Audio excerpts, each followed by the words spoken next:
Hey, good morning to everybody. Happy Wednesday. It's Daryl here. It's bright and early, exactly 4 a.m. on the dot here in Connecticut on the East Coast. Okay, I'll just kind of be frank. This video is kind of from the heart, off the cuff. I wanted to get this video out ASAP this morning, and here's why. I picked up about 36 subscribers in the last couple days, and I got more views than usual. I'm not going to say the name. I told myself I was not going to say this guy's name for a fourth day in a row.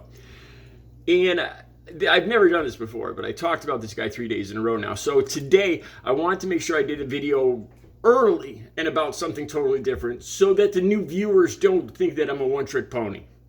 That's the bottom line. You know, I want that for any new viewers or people that aren't familiar with me, I wanted to get a video out as soon as possible. How I usually do it, so they get a feel for my channel. All right, so that being said, the story that caught my eye this morning was Joe Rogan. People that have watched me for a while, I've talked about Joe Rogan before. It's not that I hate Joe Rogan. You know how you get a gut feeling. Either you like somebody or you don't care for them.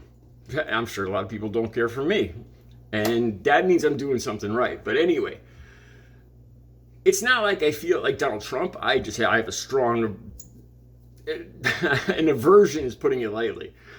But there's something about Joe Rogan that I just don't care for. I'll get into that at the end of the video. I'll talk more about that.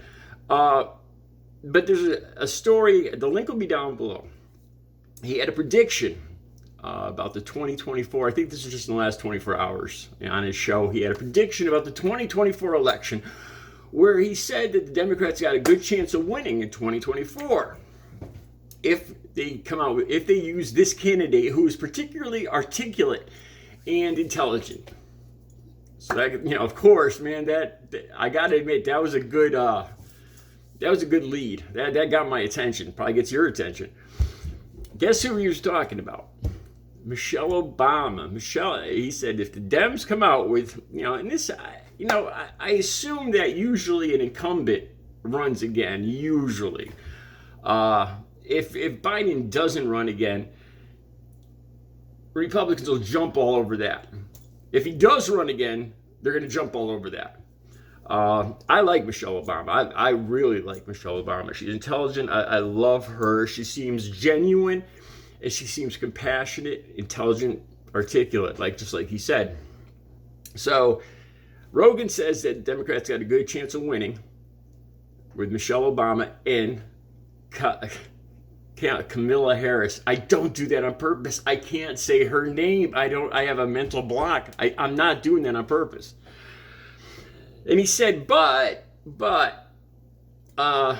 if Donald Trump runs, he said Donald Trump's got a good chance of losing against the Obama-Harris ticket.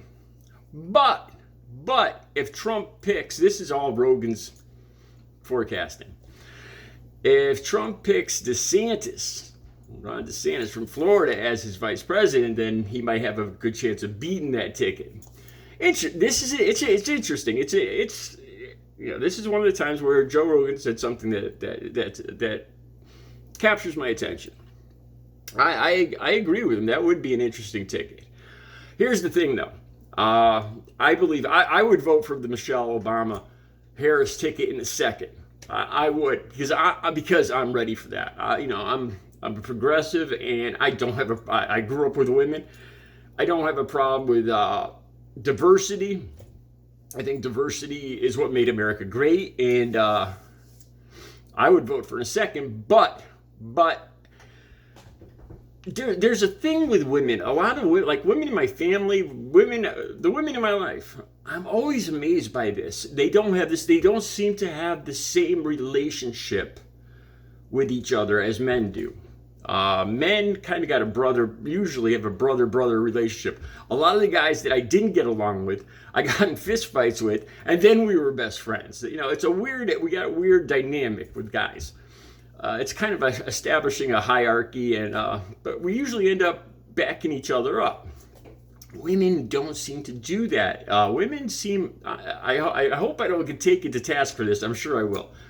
But honestly, this is what I keep seeing. A lot of women look at each other as competition. It's a very catty relationship. Almost all the women I talk to don't like Vice President Harris. I'm going to not say her first name because I keep messing it up. So right there, you lose 50% of the electorate, more or less. A lot of people just aren't ready for a ticket that diverse. I am. I think a lot of people are, but then a lot of people aren't. I'd love to see it. I'd love to see it. I don't know how. I really don't know how it would turn out, but it was a very interesting comment. Let me know what you guys think. I think it's just, I just don't think America's ready for it. It seems like a good portion of America already had a problem with Vice President Harris already. She's talked about, I believe she's even mentioned how she should have gotten out of the country more since she's been in office, or how she's going to focus on that. So she's been taken to task for that. And I don't really know if it'd be a winning ticket, though I would vote for it. Okay. That being said, okay, then the Ron DeSantis Trump ticket, I can't stand either one of them. I wouldn't vote for him if I'd sooner cut off my arm. Seriously, I think I would sooner cut off my arm than vote for either one of those two. Okay, now here's the kicker. He said that he had to throw in an anti-vax sentiment. Let it be said here, let me say first and foremost, this channel and me, my opinion is I support the vaccine. I think the vaccine's great. Everybody should get it. It's going to get the country healthy and the world healthy again. I support getting vaccinated and I support wearing a mask. And that being, I wanted to say that because the damn YouTube algorithms.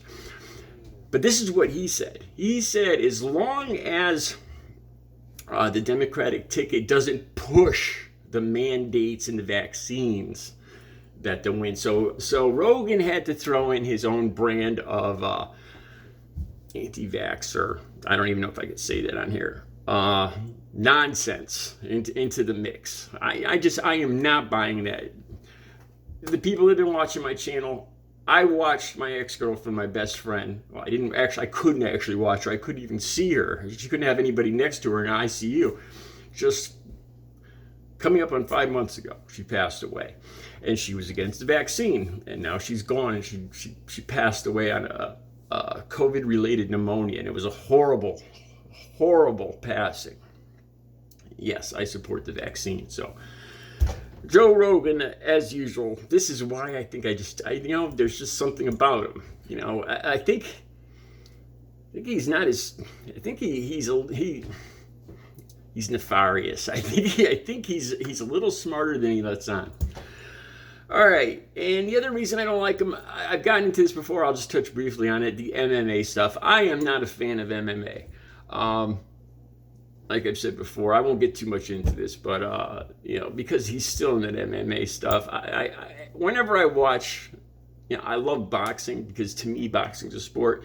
MMA, I just get the true feeling that the guys that participate in that, and most of the guys that watch it just to feel manly. That's my opinion. And Joe Rogan supporting it and being in the middle of it does not increase my liking him anymore. It makes me like him less. But and then of course Joe Rogan seems willing to ingest any kind of substance. I'll just leave it at that. He's, and me being clean and sober for 15 years, I don't think highly of that either. So those are the two of many reasons I don't like Joe Rogan. Anyway, let me know what you thought about the Michelle Obama Harris ticket. I really don't care about the Donald Trump DeSantis ticket. I can't stand either one of them. And let me know what you think. You guys have a great Wednesday. I'll be back later with another video.